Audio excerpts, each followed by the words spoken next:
Hi everybody, it's Robin. I'm here with Mammy. I started this tutorial with a gray on a French manicure, and I have it all just happenstance. I just put it on the ends real quick. I did a full nail on this one and did the rest all jaggedy. And oops, you're not supposed to see that. Anyway, I have my palette out. I have a whole bunch of blue and teal, and I have a little bit of white. I'm going to spray these down and make them really thin. But while this is kind of thicker, I'm going to go in and make some leaves. So I'm going to be doing a whole bunch of 1-minute tutorials. And so when you get a whole bunch of updates at once, I'm not going crazy, and you don't have anything wrong with your computer, but I have an idea, and in order for me to be the change I want to see in the world, I am going to do that and commit to helping girls that are really practicing to find jobs, and boys, just everybody who's doing nail art actively, and to find good jobs and get the tools they need under their belt to be successful in this industry. I don't see it out there. I see a bunch of people just doing art quickly and not explaining and using really loud music.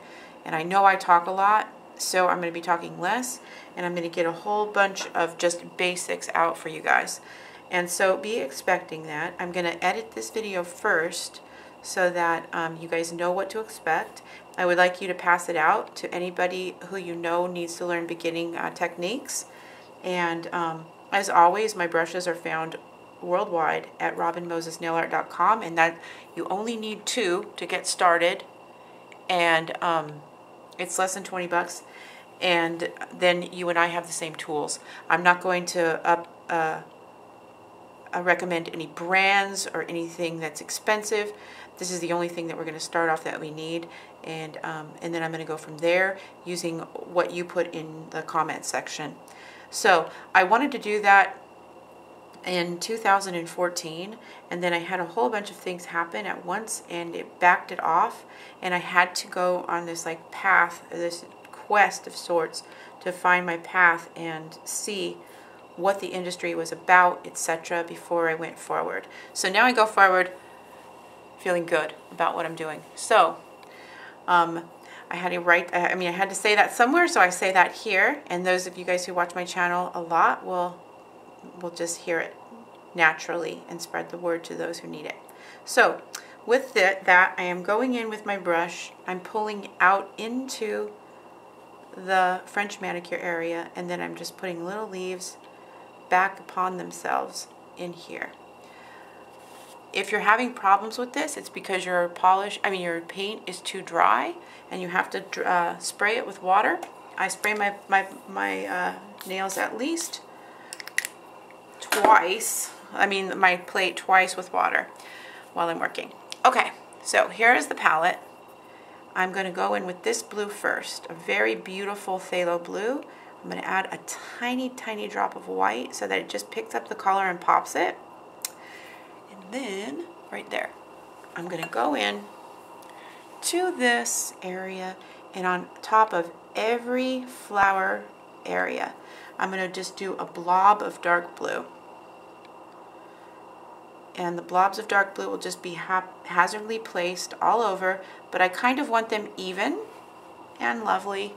This is a perfect nail tutorial for going out of winter and into spring, because you still have the darks of winter showing, and then you have the new spring bloom as well. So I'm going to finish that out and meet you back.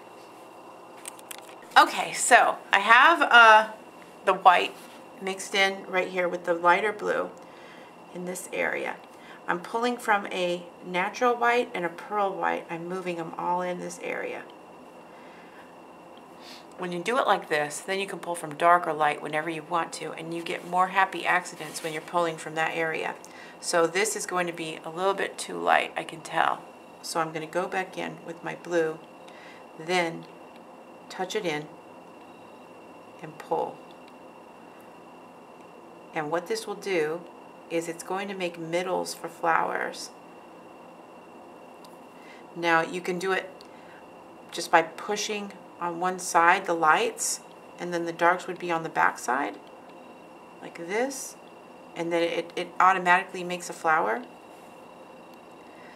But just moving your brush around and making it kind of abstracty, like, okay, here we go. If you make it abstracty like this, then you can go anywhere on your palette and just add. Now it's not really going to show up yet, you just have to have faith. So there's that. I'm going to go and do this one. Now the ones that are going into the French manicure, they're going to be way pretty. And if you just wanted to do a few just on a French manicure like this, this would be an awesome accent. Now, if you are running out of time and you need to do a beautiful set of nails, and just doing this as a French manicure with great tips and doing one nail like this is the way to go and stay on time. So I do them all for the photo at the end, because the photo at the end is my favorite part, kind of. So but if I were doing my clientele like in the old days, I would absolutely not do this on all 10 nails. This is just for YouTube, and just to show that you can keep moving, because by the time you get to this nail right here, this nail is dry. And that's what I want to like show to you guys, is that time is number one, art is number two, and having them both together is like essential. So that because a client that's waiting is not going to wait for you forever. They'll wait for you over and over again in your career, but not every 2 weeks. They're going to get bored of you unless you're the best, and then you can make them wait as long as you want to. And then it's a great feeling. Let me just tell you, when I knew that I graduated to that, when I was in Vegas and I had like 4 people waiting for me, and instead of being mad, all staring at me, looking at me with the mean eyes, they were all laughing and just cracking up together waiting. And that's when you know, you just know. You're like, okay, my time is important. I run behind. It's okay once in a while. And I never made it a habit, but it is absolutely something that you can't avoid sometimes. But on YouTube, I set aside plenty of time to mess around and do all 10 nails. So with that being said, I hope this is helpful to you guys. Now I'm going to go in with the next layer of blue. So I'm going in with a little bit of white and a little bit of pearl white, and I'm going to make it a little bit lighter. So, boop. This is where I spray my water on here for ×2. And go in for the lightest. Well, you spray it right before you put in your highlights of a color, because you need that to be very, very thin. So I'm going into about this color right here. Make sure it's only halfway up your brush. You never want the paint in the neck of your brush. It ruins it. So then with that, I'm going to tap right into the centers of the highlighted leaves. That's going to give them dimension. However, it will still be abstract. So you don't have to be perfect. Okay, so this one's facing outward, so I want to go in with a little bit of light going all the way around. A little bit of light going all the way around, and you see how they're coming into focus? They almost look like roses. They almost look like poppies. And it just has this ethereal, blooming quality. And that's what I want above everything else.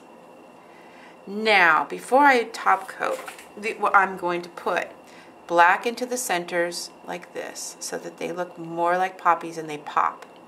Also, hot poppies. There we go, near the centers. All right, so now I'm going in with my black one last time.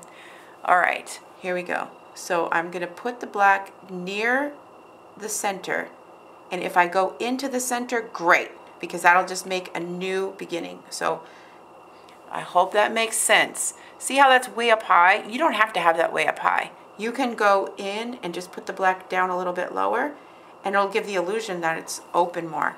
And then I'm going to put a little bit of black at the end to make it look like it's in a bud, and then like that.